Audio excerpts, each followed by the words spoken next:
They were born into money, wrapped in silk blankets and raised in houses with more rooms than they knew what to do with, never once wondering what it meant to go without, never once worrying about how they would pay a bill, never once having to consider the reality of a world that didn't cater to their every whim.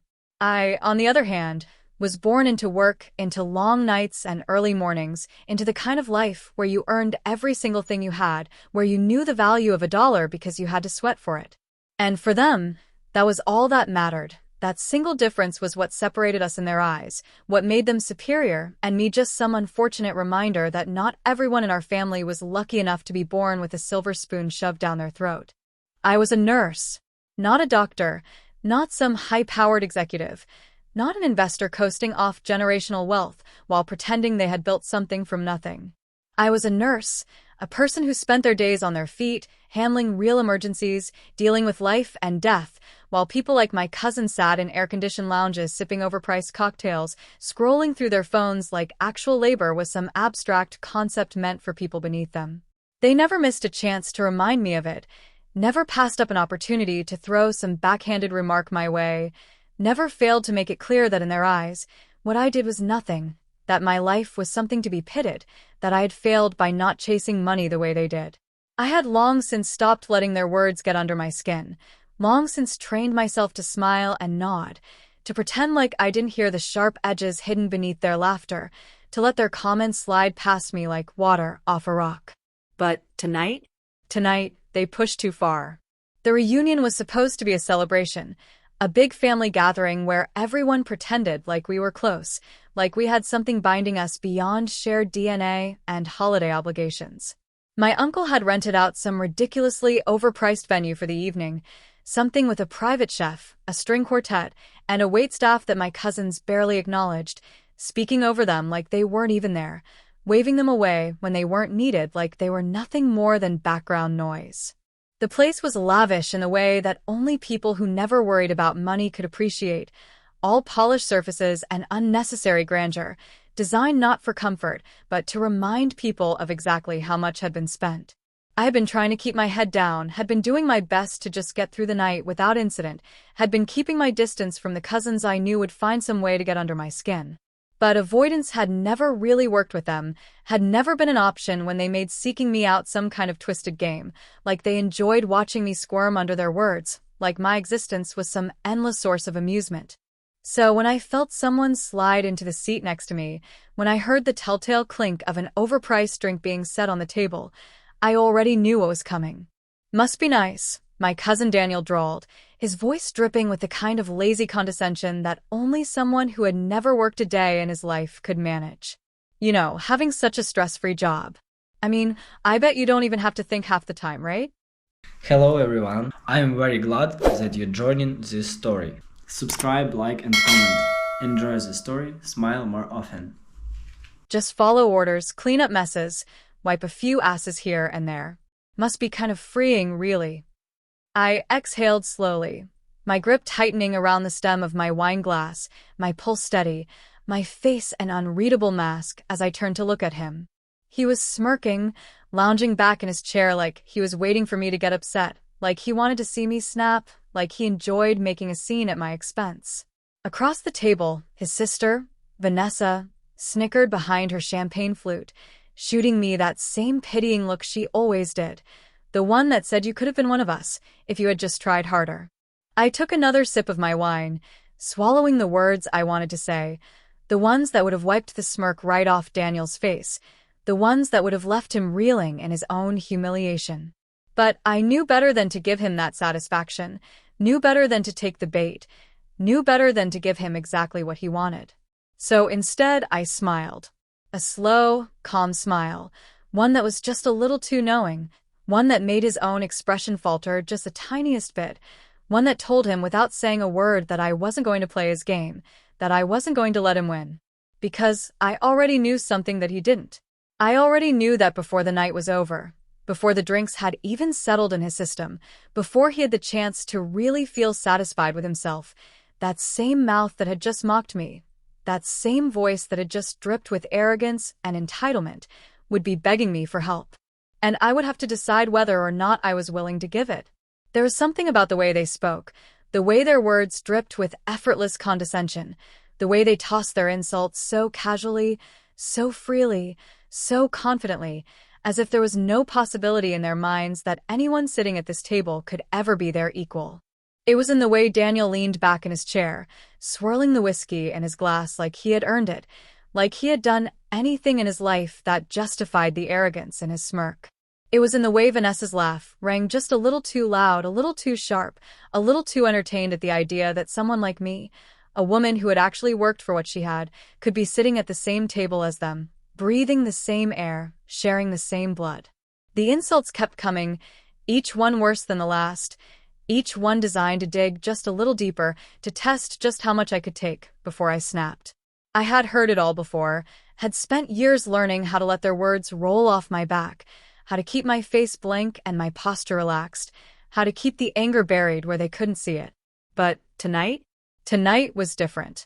Daniel let out a sigh, shaking his head in that exaggerated way that made it so painfully obvious that he was setting up for something, that he was about to make a point that he found particularly amusing, that he was waiting for the moment when his words would land just right. "I just don't get it," he mused, his voice laced with mock confusion, his smirk growing as he leaned forward, resting his elbows on the table like he was actually curious, like this wasn't just another way to remind me of how different we were. Why would anyone work when they don't have to? Vanessa let out a soft tisque, shaking her head like she was disappointed, like she actually pitied me for not understanding the world the way they did. "Seriously, Claire," she chimed in, her perfectly manicured nails tapping against the rim of her glass. "You know you could have done literally anything else, right? I mean, you had options. It's not like you had to be a nurse. You chose that." I took a slow sip of my wine, keeping my expression perfectly neutral, my posture perfectly still, my hands steady even as my blood boiled beneath my skin. Then, Daniel chuckled, shaking his head like he couldn't believe what he was about to say, like it was too ridiculous to be real. "I swear to God," he said, his voice dripping with mock sincerity, "I'd rather die than have a job like yours." The words hung in the air, thick and heavy, pressing against my ribs like a weight I was so used to carrying that I barely even reacted anymore. Except this time it was different. I felt my mother's hand brush against mine under the table, a soft, warning touch, her voice low and calm as she whispered, "Don't let them get to you." She had always said that, always told me that it wasn't worth it, that rising above was the only way to deal with people like them, that dignity was my greatest weapon. But tonight, I wasn't sure I believed that anymore. Because as I sat there, swallowing down the urge to say what I really thought, fighting the instinct to wipe the smirk off Daniel's face with a few well-placed truths, something inside me shifted. I wasn't angry. I wasn't upset. I was waiting. Because I already knew something they didn't. I already knew that their arrogance, their entitlement, their complete certainty that the world would always work in their favor, was about to come crashing down in the worst possible way. So I just smiled, slow and controlled, taking another sip of my wine as I watched Daniel bask in his own self-importance, as I let the moment stretch just a little longer, as I let him enjoy his little victory. And then he gripped his chest. At first, it was subtle, just a slight wince, just a barely there twitch of discomfort. Just a small, fleeting shadow of something wrong flickering across his face. But then his breath hitched, his body tensed, his smirk faltered, and suddenly, his hand flew to his chest, fingers digging into the fabric of his expensive button-up like he was trying to hold himself together. A sharp, ragged inhale. His glass slipped from his grip, knocking over onto the table, spilling whiskey across the linen like a spreading stain of panic. His mouth opened, but no sound came out. Then, just as the first ripple of confusion spread across the table, just as Vanessa reached out with wide eyes and a panicked Daniel, just as my aunt let out a sharp, alarmed gasp, he collapsed. The chair scraped violently against the floor as his body pitched forward, his legs giving out beneath him, his weight slamming against the table before he crumpled to the ground, hitting the polished hardwood with a sickening, lifeless thud. The room erupted into chaos. Screams, chair scraping, glass shattering, people scrambling, tripping over themselves, knocking over drinks, knocking over each other. Oh my God. Someone do something. Call an ambulance. Daniel. And me? I didn't move. I didn't flinch. I didn't rush to his side, didn't panic like the rest of them, didn't fumble for my phone or scream for help like they did. Because I knew something they didn't. I knew exactly what was happening. I knew exactly how to stop it. I knew that in a room full of wealthy, useless people, I was the only one who could actually save him. But I also knew that for the first time in his life, Daniel was finally experiencing what true helplessness felt like. And that was something worth watching. For a moment, there was nothing but the raw, unfiltered sound of panic ripping through the air, the sharp contrast between wealth and helplessness on full display as the people who had spent their entire lives believing they were untouchable suddenly found themselves in a situation that money couldn't fix. The sound of chairs scraping against the floor, of glass shattering, of hurried footsteps tripping over expensive rugs as the privileged and powerful scrambled to do something, to fix this, to control the uncontrollable, filled the room with a suffocating kind of chaos that made the walls feel like they were closing in. Daniel was sprawled across the floor, motionless, his chest barely rising, his breath coming in shallow, uneven gasps, his fingers twitching uselessly against the polished hardwood like his body was desperately trying to hold onto something solid. His face, once smug and full of self-satisfaction, was now pale, his lips parted slightly as he struggled for air, his forehead damp with sweat as his entire reality collapsed around him. And for the first time in his entire privileged, coddled, consequence-free life, he was afraid. Call an ambulance. My aunt's voice cut through the noise, shrill and hysterical, her perfectly manicured fingers clawing at her phone as she fumbled to dial, her other hand gripping Vanessa's arms so tightly that her nails left white marks against her skin. Somebody call a damn ambulance.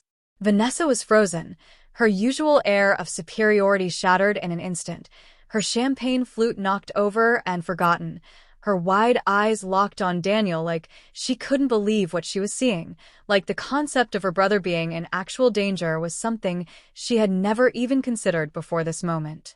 She wasn't moving, wasn't speaking, wasn't doing anything except standing there, completely useless, completely powerless, completely paralyzed by the sudden, terrifying realization that money had never taught her how to handle real emergencies.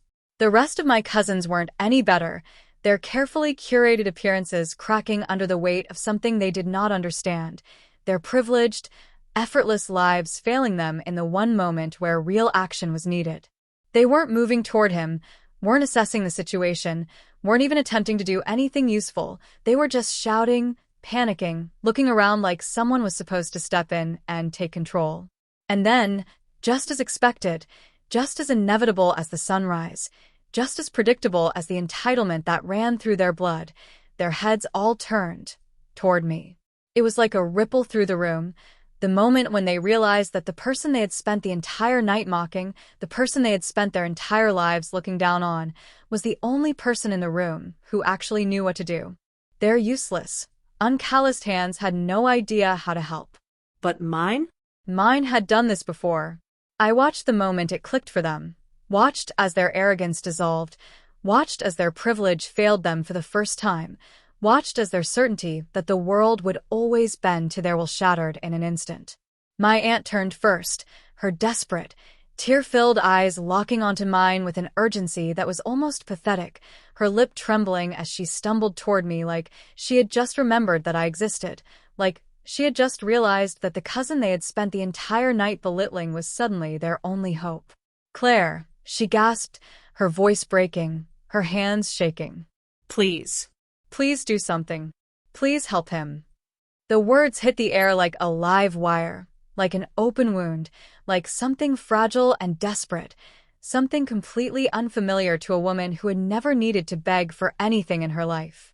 Then Vanessa stepped forward, her voice high-pitched and unsteady, her composure completely gone as she reached for me with shaking hands.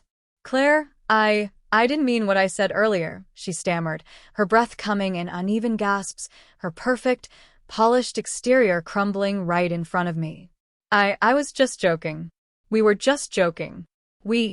Please, Claire. Please help him. And then Daniel himself, his lips barely moving, his voice a hoarse, whispering rasp, his fingers twitching toward me in weak, desperate motion.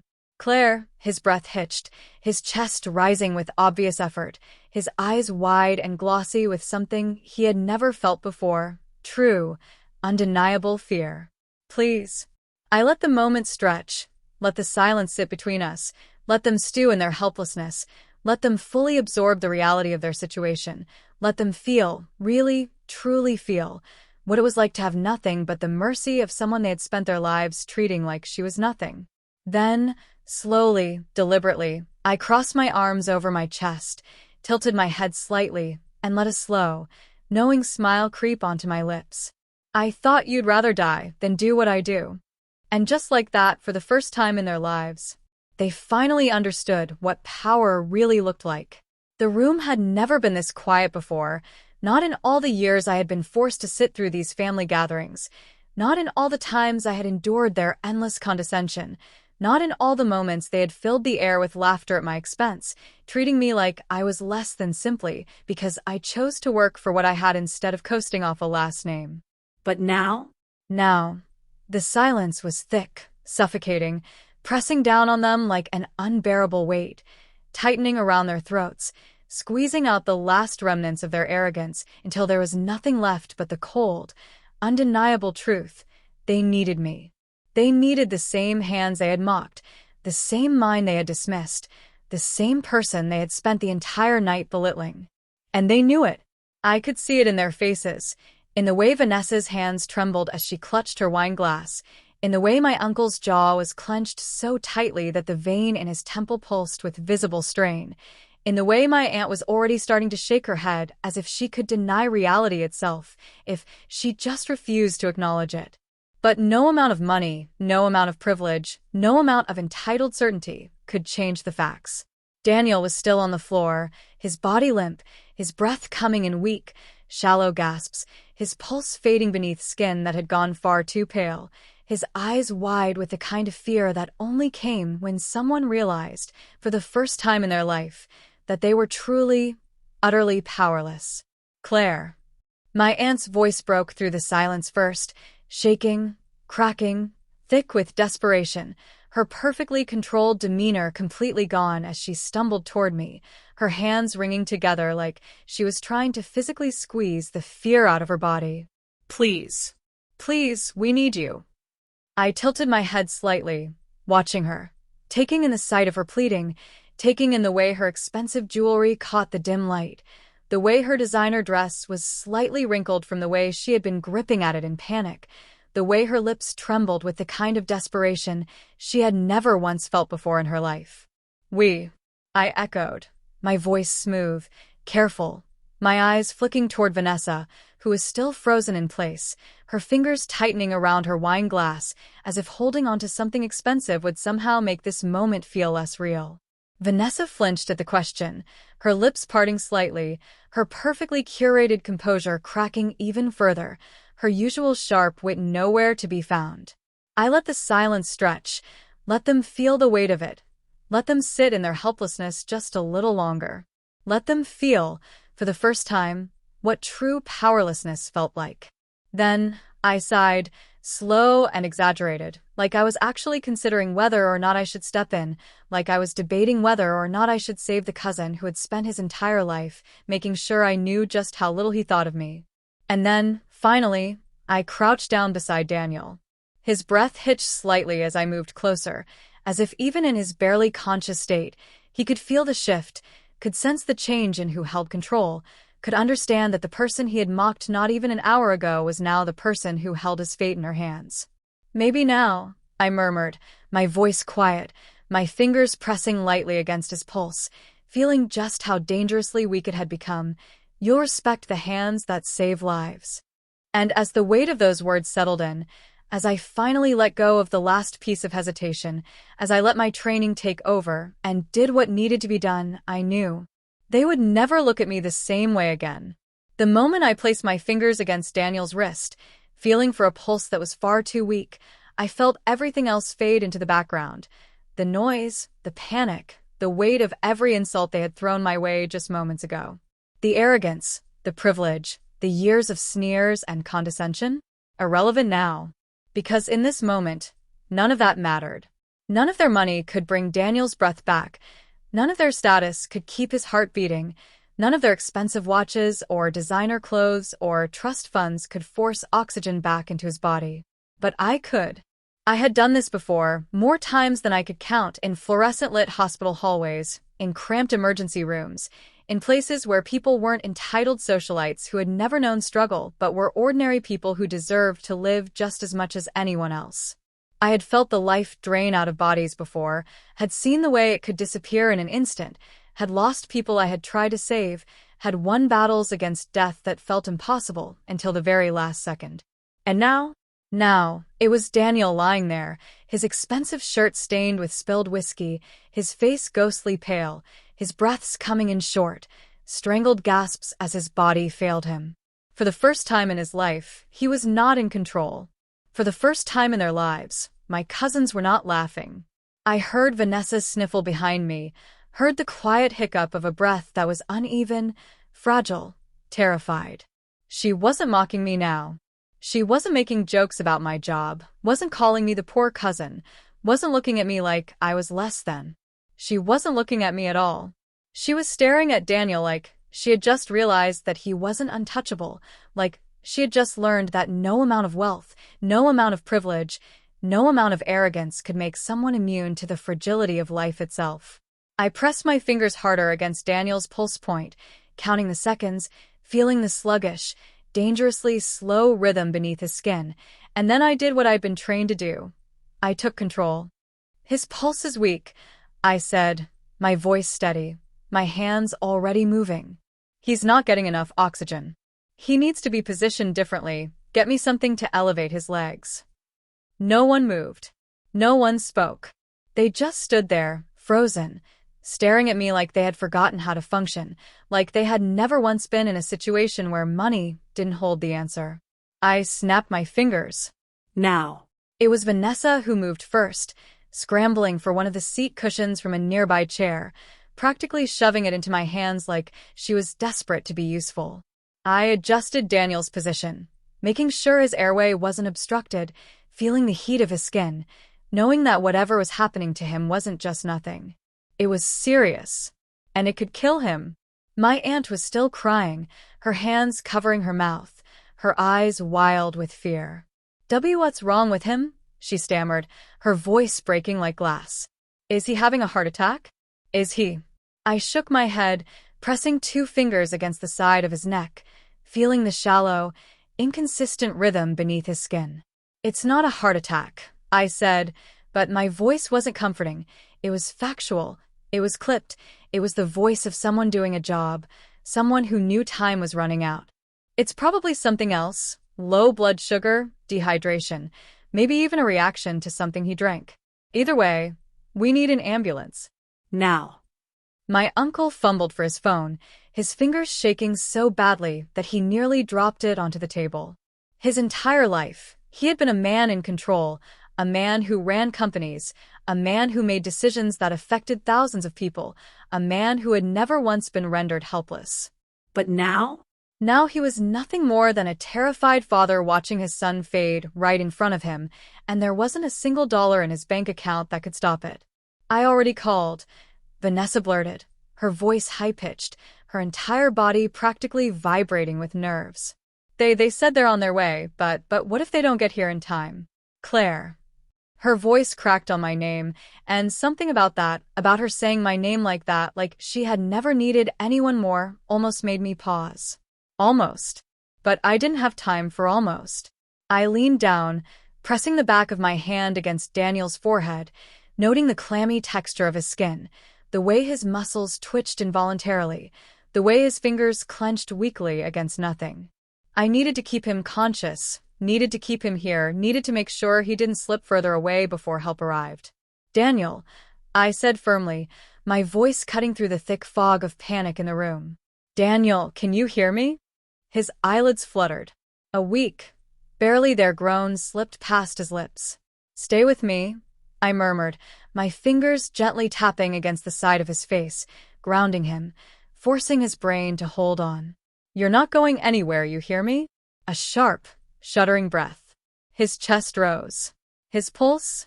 Still weak, still unsteady, but it was there, and right now, that was enough. Then, finally, the sound of sirens.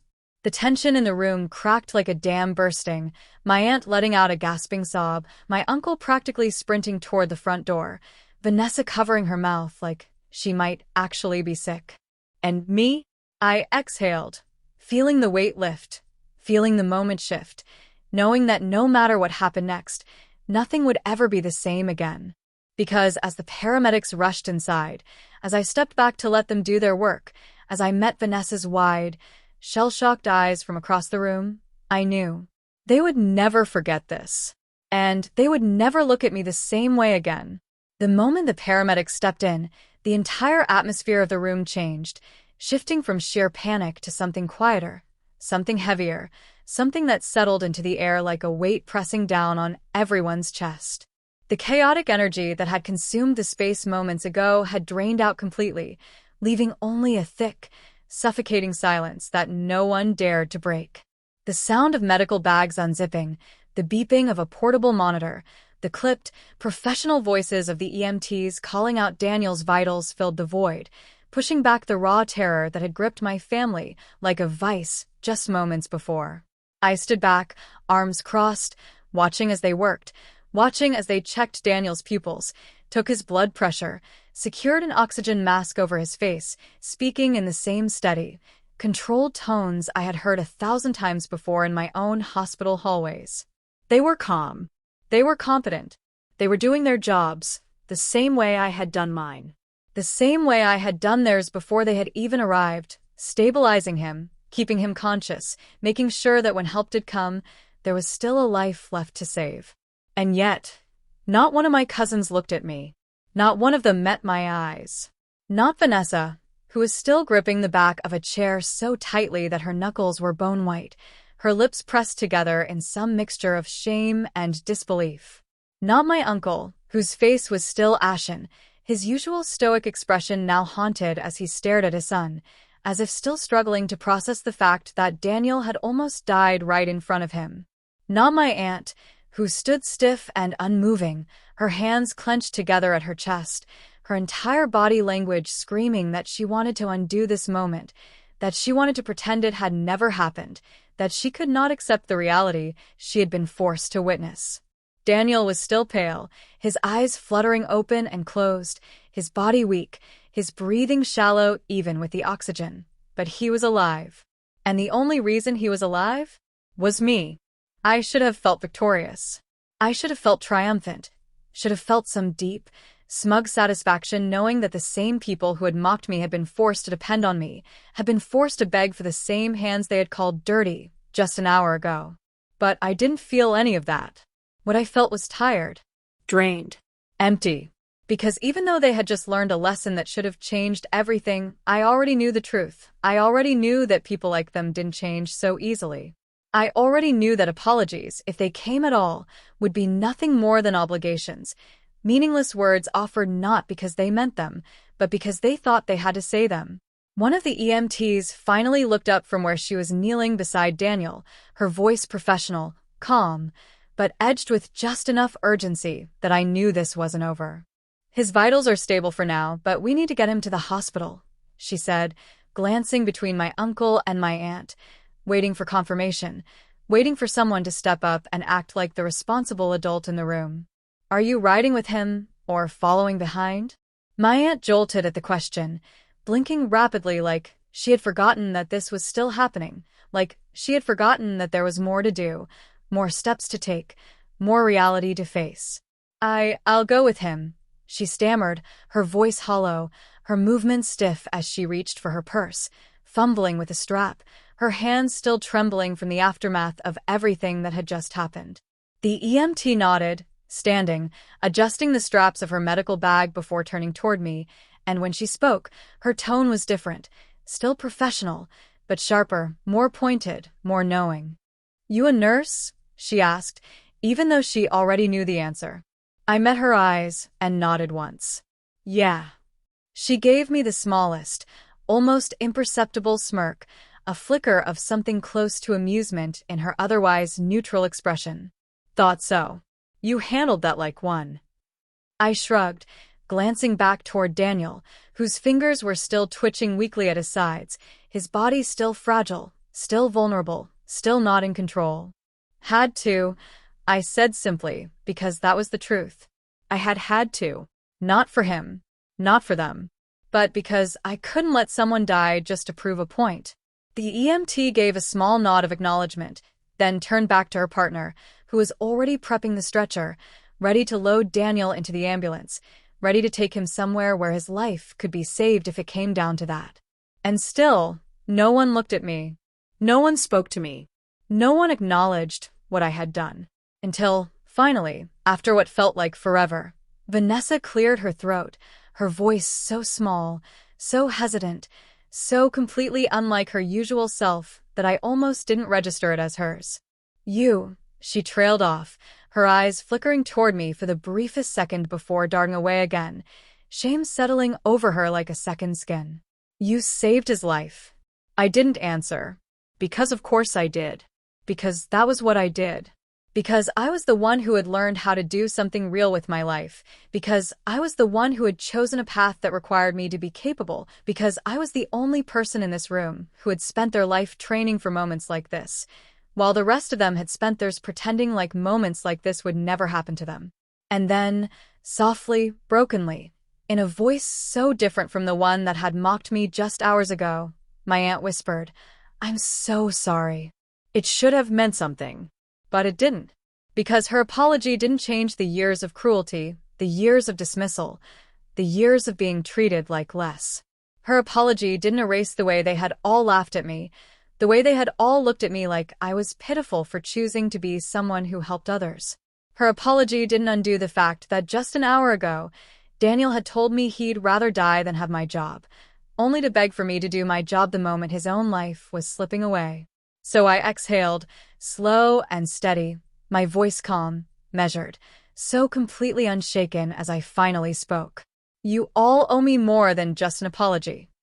And as those words settled into the air, thick and heavy with everything they meant, I knew.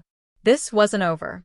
The air in the room was thick, heavy, suffocating in a way that had nothing to do with the lingering tension of what had just happened and everything to do with the fact that, for the first time in their lives, my family had no power. They weren't the ones in control, weren't the ones dictating the terms, weren't the ones looking down on me with smug little grins and condescending laughter. They weren't the ones winning. They weren't the ones laughing. They weren't the ones who could simply throw money at a problem and watch it disappear. Because this time I was the one holding all the cards. Daniel had already been loaded into the ambulance, his still pale face barely visible as the paramedics secured him for transport, his pulse weak but steady, his body fragile in a way I knew he had never experienced before. My aunt had gone with him, her tear-streaked face barely holding together the composure she had so carefully cultivated over the years, her expensive jewelry glinting under the dim lights as she climbed into the back of the ambulance and disappeared from view. That left the rest of them.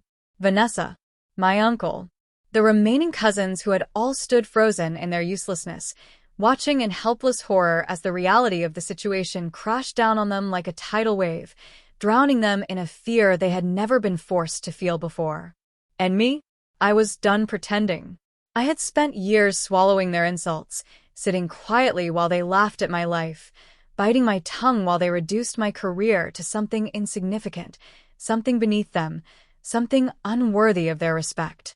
I had let them mock me, let them dismiss me, let them push me aside like I was nothing more than a disappointing footnote in the family, a reminder that not everyone had been lucky enough to be born with money. But tonight, they had begged for me. Tonight, they had needed me. Tonight, their entire world had depended on me. And I was not going to let them forget it. I took a slow, deliberate breath, my arms still crossed over my chest, my posture completely steady, my face unreadable as I let my eyes scan across each and every one of them, taking in the discomfort, the guilt, the shame that was so thick in the air it was almost suffocating. "You think I'm less than you?" I asked, my voice calm, controlled, dangerously quiet. I wasn't yelling, wasn't lashing out, wasn't giving them the satisfaction of knowing they had ever gotten under my skin. I was simply laying out the facts, and that was so much worse. "You think my job is pathetic? You think I wasted my life? You think what I do is beneath you?" No one spoke. No one moved. No one dared to look me in the eye. I took a step forward, watching the way Vanessa's breath hitched, watching the way my uncle shifted uncomfortably, watching the way the entire room tightened with the weight of what I was about to say. "You'd be dead without me," I said simply, my voice like a scalpel cutting through the last remnants of their arrogance. "Daniel would be dead without me. And the worst part?" I let out a soft, humorless laugh, shaking my head. "The worst part is that none of you would have done a damn thing to save him. You stood there, helpless, useless, throwing money at a problem you didn't understand. And when that didn't work," I arched a brow, tilting my head slightly. "You turned to me." Vanessa inhaled sharply, her lips parting, but she said nothing, because she couldn't argue with the truth. I shook my head, exhaling slowly, feeling the months, no, the years, of pent-up resentment finally start to uncoil from my chest, not because they had suddenly learned their lesson, but because I had finally said what needed to be said. "You treated me like trash," I continued, my voice still unnervingly steady, my words slicing through the last threads of their dignity, leaving them raw, exposed, unable to hide behind their usual defense mechanisms. "You spent years making me feel like I wasn't good enough, like I wasn't worth your respect, like my career, the thing that just saved Daniel's life, was something to be ashamed of." Vanessa flinched, looking away, her arms wrapping around herself like she was physically trying to hold herself together. I let the silence stretch again, let them sit in the weight of it, let them feel the consequences of their own actions, let them marinate in the knowledge that they had been so wrong about everything they had ever thought about me. Then, finally, I exhaled, tilting my head slightly. "And now," I said smoothly, "you owe me." The words landed like a punch to the gut, making Vanessa physically stumble, making my uncle's jaw clench even tighter, making the remaining cousins shift in place like they didn't know where to put themselves. Because they did owe me. They owed me so much more than just an apology. They owed me respect. They owed me acknowledgement. They owed me the dignity they had stolen from me for years. And they knew it. Another silence. Another heavy pause. Another moment where none of them knew what to say. Then, softly, hesitantly, in a voice that was so different from the smug, confident tone she had used earlier that night, Vanessa finally spoke. "How do we make this right?" And as those words hung in the air, as the shift settled into place, as the power finally moved into my hands where it should have been all along, I knew. This was just the beginning. The words "how do we make this right" were still hanging in the air, thick with a kind of uncertainty that I had never once heard from them before, a kind of hesitance that felt foreign coming from people who had spent their entire lives convinced that the world existed purely for their benefit. Vanessa had asked the question, but she wasn't really looking at me, wasn't ready to face the answer, wasn't capable of admitting, out loud, that they had been wrong. But I knew that she felt it. I could see it in the way she held herself, arms wrapped tightly around her own torso like she was physically trying to keep herself from unraveling. My uncle, usually the most composed, the most controlled of them all, stood stiff and silent, his expression unreadable, his hands still trembling slightly from the weight of the last hour. He had been so sure of himself before, so confident in his power, so accustomed to being the man in charge, the one making decisions, the one who could always fix things with a phone call or a well-placed check. But tonight, his power had meant nothing. Tonight, he had stood frozen while his own son nearly died, had stood helpless while I had stepped in and done what he couldn't do, what no amount of wealth or business connections could accomplish. And I could feel it, the shift in the air, the realization finally sinking in for all of them, the knowledge that, for once in their lives, they owed someone something that money couldn't buy. And yet, despite everything, despite knowing that they were in no position to insult me, no position to belittle me, no position to act like I was anything less than the reason Daniel was still breathing, they still reached for the only solution they had ever known.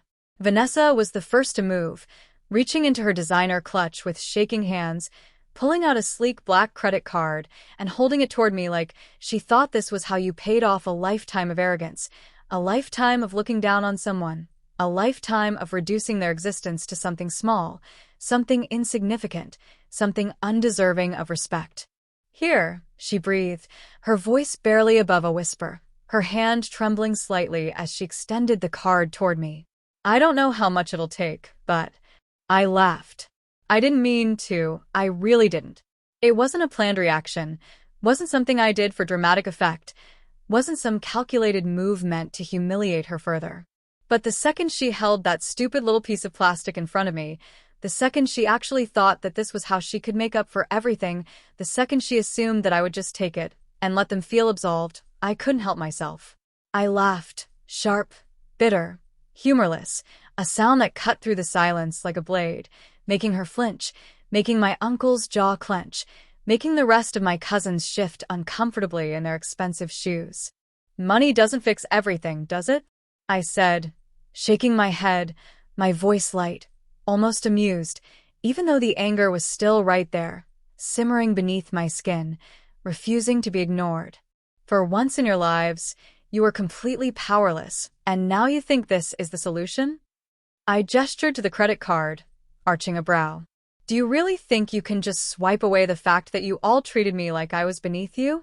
That you spent years laughing at what I do, only to beg for it when you needed me? Do you think this makes us even? Vanessa swallowed hard, lowering the card slightly, her fingers curling around the edges like she was just now realizing how stupid she had been to think that this was the answer. My uncle inhaled slowly, deeply, his hands still in tight fists at his sides, his broad shoulders rising and falling in the kind of controlled way that told me he was struggling with something, with a realization, with a truth that he didn't want to admit but could no longer ignore. Then, after what felt like forever, he exhaled sharply, tilting his head back slightly, running a hand over his face before finally turning toward me. You saved my son, he said, his voice lower than usual, rougher, edged with something that sounded suspiciously like actual sincerity. He paused for a moment, shaking his head slightly, and when he spoke again, his voice cracked just the smallest bit. And I don't think I ever really understood what you do until tonight. I blinked, caught off guard by the words, by the genuine weight behind them, by the way he actually looked at me when he said it. Not with pity, not with amusement, not with condescension, but with something else entirely. Respect. Real, undeniable respect. It was the first time I had ever seen it in his eyes. And for the first time, I believed that he meant it. The rest of the room was silent, everyone waiting, everyone watching, everyone feeling the shift in the air but too afraid to speak. Vanessa slowly lowered her credit card back into her purse, her face flushed with shame, her posture tense, like she was trying to shrink into herself, like she didn't want to be seen. And me? I wasn't done. I tilted my head slightly, letting the silence stretch, letting them feel the weight of it, letting them sit in their discomfort just a little longer. Then, with deliberate slowness, I leaned forward slightly, lowering my voice, making sure they really heard me. This, I murmured, shaking my head. This is just the start. And as the meaning behind those words settled over them, as they realized that I wasn't going to let them forget this, as they understood that they would never look at me the same way again, I saw it, the truth finally sinking in. For the first time in their lives, the tables had turned. And this time, I was the one calling the shots. The thing about power is that once you take it back, once you strip it away from the people who have always wielded it against you, once you force them to see the truth they've spent their entire lives ignoring, it never quite settles back the way it was before. There's no undoing a moment like this, no way to go back to the way things used to be, no rewinding time to a version of reality where they could laugh at me and expect me to just take it. That version of our family dynamic was dead now, buried beneath the weight of everything that had happened tonight, suffocated by the sheer force of consequences, finally catching up to people who had never been forced to face them before. They all knew it. I could see it in the way they sat now. Quiet and subdued, not a single smug smile in sight, not a single joke thrown my way, not a single dismissive glance or amused chuckle lingering between them. They weren't laughing anymore, weren't sneering at the idea of working for a living, weren't making passive-aggressive comments about how my career wasn't real success. They weren't talking at all, actually, and for the first time in my life, I was enjoying the silence. Daniel was still at the hospital, still under observation, still recovering from the incident that had nearly stolen his life right out from under him, and if I had to guess, I'd say he was probably lying there staring at the ceiling, replaying every second of what had happened, realizing that the very hands he had mocked were the ones that had kept his heart beating. I wondered how that felt for him, how it felt to sit with the knowledge that he had been wrong, how it felt to understand, deeply, permanently, that without me, he wouldn't be here at all. And Vanessa? She hadn't spoken a word since our last exchange, hadn't even attempted to smooth things over, hadn't tried to excuse herself, to twist the narrative, to find some clever way to make herself feel like she wasn't completely humiliated. She was just sitting there, staring down at her hands, her usual carefully crafted mask of superiority shattered beyond repair, her shoulders tense, her breath uneven, her mind probably racing with the realization that she would never be able to erase this night from memory. Good. Let them sit in it. Let them feel it. Let them process. Let them absorb the fact that their entire perception of the world had been cracked open and rearranged into something they could manipulate. Let them understand, fully, completely, inescapably, that their money had done nothing for them when it mattered most, that their status had not bought them safety, that their arrogance had left them powerless, that in the one moment where their lives had been at stake, I had been the only one who mattered. And the best part? They knew they could never treat me the same way again. Even if they wanted to. Even if they tried. Because once you've begged at the feet of someone you've spent your entire life mocking, once you've been forced to admit that the person you dismissed as insignificant was the one who saved you, you don't just go back to looking at them the same way. They were forever changed, even if they never said it out loud. I picked up my drink, swirling it lazily in my hand, letting the ice clink softly against a glass, letting the silence stretch just a little longer, letting them marinate in their humiliation, in their discomfort, in the weight of what they had done and what I had done in return. Finally, my uncle cleared his throat, shifting slightly in his seat like he was trying to shake off the unease settling over him, like he was desperate to break the tension but had no idea how. I suppose, he started, hesitating, his words slower than usual, careful, deliberate in a way I had never heard from him before. I suppose we may have misjudged you, Claire. I arched a brow, setting my drink down on the table, tilting my head slightly. Misjudged me? I echoed, my voice light, casual, amused in a way that I knew made him uncomfortable. That's an interesting way of putting it. He swallowed, glancing toward Vanessa, who still wouldn't look up, before exhaling heavily, rubbing a hand over his jaw. What I mean is, he hesitated again, exhaling sharply, like the words physically pained him to say. I think we've all realized that we haven't exactly been fair to you over the years. I smiled, slow and knowing, letting the words hang in the air between us, watching as they all squirmed beneath the weight of what they couldn't bring themselves to say outright. Fair. That was the word he chose. As if this had been about fairness. As if they had just accidentally spent years treating me like I was beneath them. As if this had all just been some misunderstanding. I exhaled slowly, leaning back in my chair, shaking my head slightly before finally giving them the truth they were too afraid to say themselves. You don't owe me an apology, I said, my voice calm, controlled, final. You owe me respect. And from now on? You're going to give it. Silence. Thick. Uncomfortable. Unshakable. And then, Vanessa, finally, slowly, looking up, her eyes locking onto mine, her face unreadable, her lips pressing together before she gave a single, stiff nod. A surrender. A concession. And just like that, I knew this would never happen again. I reached for my drink, bringing it to my lips, taking a slow sip, savoring the moment, the victory, the undeniable power I now held in a way I never had before. Because tonight I had won. And they all knew it. Was I wrong to let them suffer a little first? Or did my cousins finally get exactly what they deserved? Let me know in the comments.